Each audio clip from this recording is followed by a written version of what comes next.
Hello friends, welcome to my channel.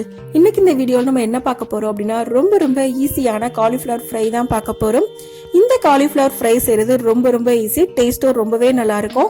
வாங்க இந்த cauliflower fry எப்படி பண்றதுன்னு வீடியோவில் பார்க்கலாம். அதுக்கு முதல்ல ஒரு பாத்திரத்துல தண்ணி நல்லா ஹீட் பண்ணிக்கோங்க. தண்ணி நல்லா கொதிச்சதுக்கு அப்புறமா க்ளீன் பண்ணி வச்சிருக்க காலிஃப்ளவரை ஆட் பண்ணிடலாம். நான் இன்னைக்கு ஒரு காலிஃப்ளவர் எடுத்திருக்கேன். இப்போ காலிஃப்ளவர் ஃபுல்லாக ஆட் பண்ணியாச்சு. இப்போ இது கூட அரை ஸ்பூன் அளவுக்கு மஞ்சள் தூள் போட்டுக்கங்க. கூடவே அரை ஸ்பூன் அளவுக்கு உப்பு போட்டுக்கலாம்.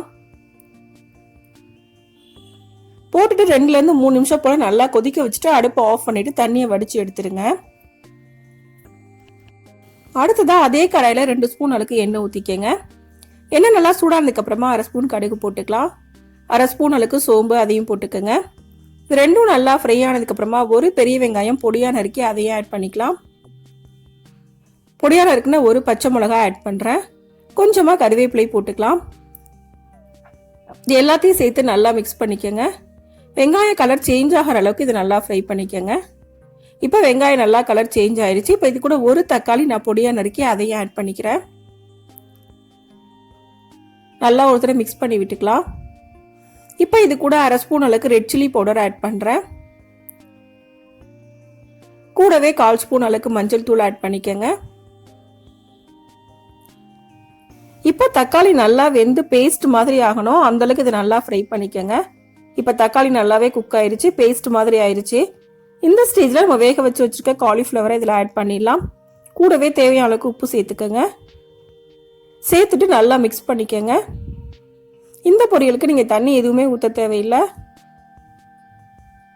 நல்லா மிக்ஸ் பண்ணி விட்டுட்டு சிம்ல வச்சு 2 to 3 நிமிஷம் போல குக் பண்ணாலே போதும். காலிஃப்ளவர் நல்லாவே குக் ஆயிரும். எல்லாம் நல்லா ஒண்ணா மிக்ஸ் ஆகிற அளவுக்கு மிக்ஸ் பண்ணிக்கங்க. இப்போ நல்லா மிக்ஸ் பண்ணியாச்சு. இதை மூடி போட்டு மூடி வச்சிடலாம். மூடி போட்டு மூடி சிம்ல வச்சு 2 to 3 நிமிஷம் போல குக் பண்ணா போதும். இப்போ 3 நிமிஷத்துக்கு அப்புறமா நான் ஓப்பன் பண்ணியிருக்கேன். காலிஃப்ளவர் ஃபுல்லாவே நல்லா குக் ஆயிருச்சு. ஃபைனலா இது கூட பொடியா இருக்குன்னா கொத்தமல்லி இலை ஆட் பண்ணிக்கலாம். ஆட் பண்ணிட்டு நல்லா ஒரு தடவை மிக்ஸ் பண்ணி விட்டுக்கோங்க.